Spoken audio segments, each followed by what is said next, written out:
extremely disappointed in the fact that we couldn't score. We tried to find the answers. They basically parked the bus and waited for us and allowed us to have the ball. And at times we played too slow and just couldn't find the answers. And when we did get our opportunities, we didn't take it. I mean, everybody saw the game.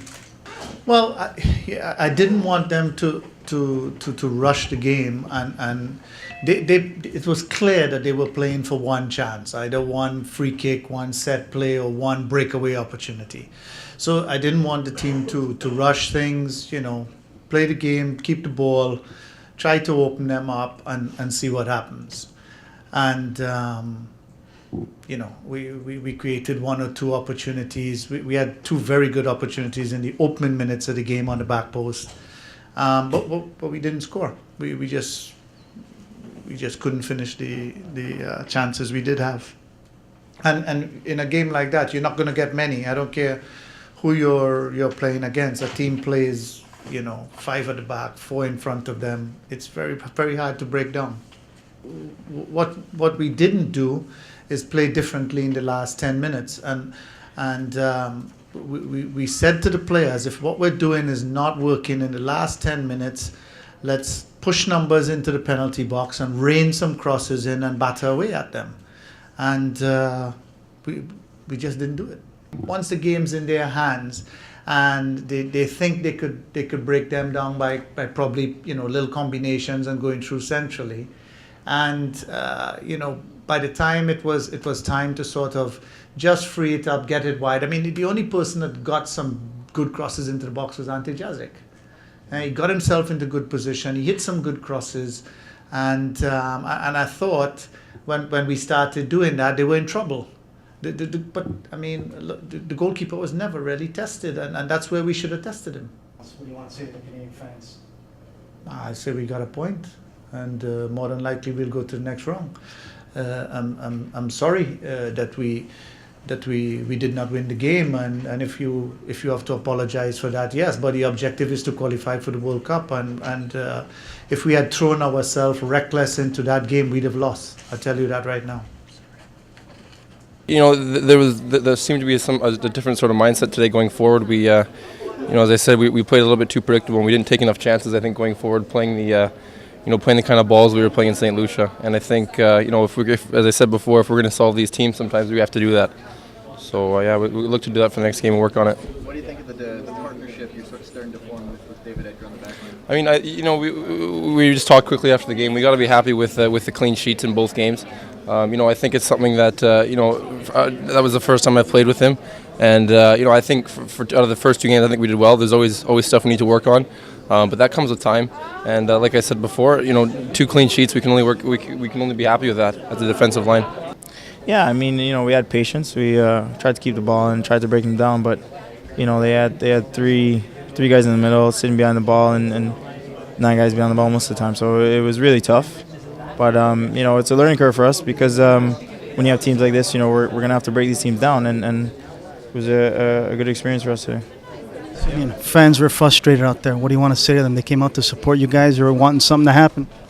Yeah, it's disappointing. Home games, home fans are expecting us to come out and play good football and win, but it doesn't always happen. And that's what football's about. And we're going to keep plugging away, and hopefully they'll come out for the next one, and we'll get a good result. A lot of your family was out here to watch you, all decked out in red, and that must have been something you wanted to put one in there for them. Definitely, that's what happens when you're at home. You always want to come out here and do well, but hopefully we'll be able to do it next time. Good luck. Thanks again. Josh, frustrating. Trying to break down that Puerto Rican side, it's very hard. Frustrating for all the Team Canada. Yeah, very frustrating. Like I was saying, it's a nightmare when they got 10 guys behind the ball.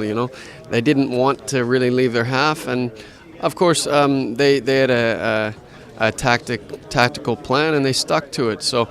Like I just said, when they're celebrating the final whistle 0-0, then I think it was pretty clear what they were after. And the one chance they got, Lars came up big. Yeah, of course. That's what he's in there for. I mean, he's done really well for us. Talk about your back end. They seem to gel together, and they seem to be in sync. Yeah, they've done really well over the past couple of games. They've been taking taking it game by game, but we've been playing out of the back really well. So I think just all the games together, the time together, the recent camps has been very helpful. Absolutely a tough point, but important point going to 2014 in Brazil.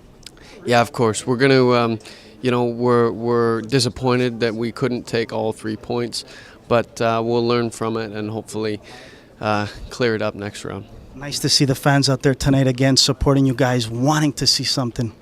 Yeah, well, they've been really good so far. I mean, I can't complain at all. The fans have been fantastic, so that's a real positive for us.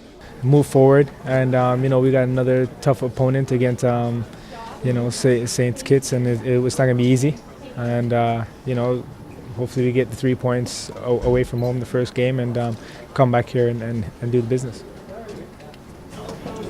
In retrospect, was there anything you would do as a team differently tonight? Yeah, put the ball in the net. No, but I mean, again, I think some of our crosses we should have penetrated down the wings a little bit more. We're forcing a lot of balls down the middle, and when we did cross it, there was kind of lobs, and it was very easy to defend. So just and just being a little bit more patient, just move the ball a little quicker, draw them out of their comfort zone because they were sitting back. So if we could find a way to draw them out and look for runs in behind, I think we'd have had a little bit more success. But in saying that, we did have good opportunities that we should have buried. And like I said, moving forward, there is going to be games like this.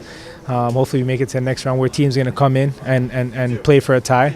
And we have to know how to overcome that and solve that problems on the field ourselves. Dwayne, Toussaint Ricketts came in. The game started to change a bit. He brought a lot of energy, a lot of speed.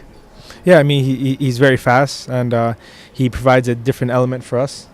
So we could play a little bit, we could stretch him a little bit more in behind, which I don't think, we're doing that well in the first half, but in the second half we got away from that a little bit, and he provided that, pushing them back a little bit more so we could hopefully find guys underneath with more space. But like I said, these games will give us an opportunity to experience what it's like when a team's going to come in and just sit on their 18-yard box, and we have to figure out a way to punish them. And when we do have the opportunity to bury it. Solid fan support again tonight, Dwayne. What can you say? Finally, the fans are coming out to support Team Canada. Yeah, it's great to see. More and more fans coming out. I think it's only going to create a positive result at the end of the day. And, appreciate definitely all the fans that came out and showed their support. Hopefully they could pass the message on and we can have even more numbers next time around. Absolutely. Big save by Lars. He kept you right at the end there. Oh, huge save. I mean, again, when you're basically pummeling a team like that, all it takes is one opportunity on the other end and you bury it. But thankfully Lars came up big and made a huge save for us and kept us in the game, because if they did score that, it could have been a long night.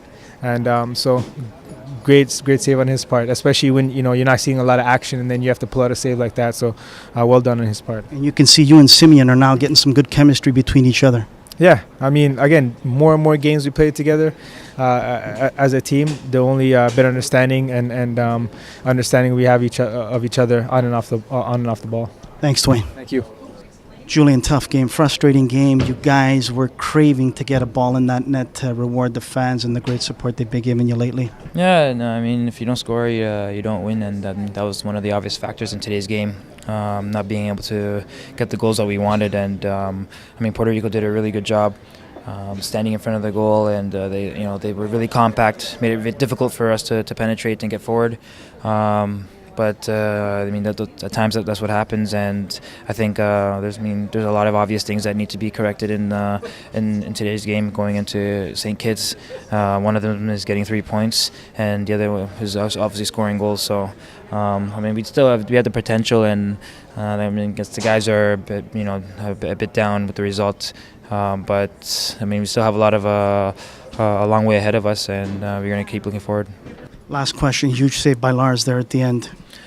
Yeah, he did a great job. He was on his toes for the whole 90 minutes, although he wasn't tested out a lot. But that's what goalkeepers are for, and he definitely held the backbone of the back line and made a wonderful save at the end, and he kept us in the game. And it's shouldn't really have to get to that point where They almost steal the game from us. But I mean, again, that's what happens in 90 minutes of a World Cup qualifier, and we have to really correct a lot of things and going into the St. Kitts game.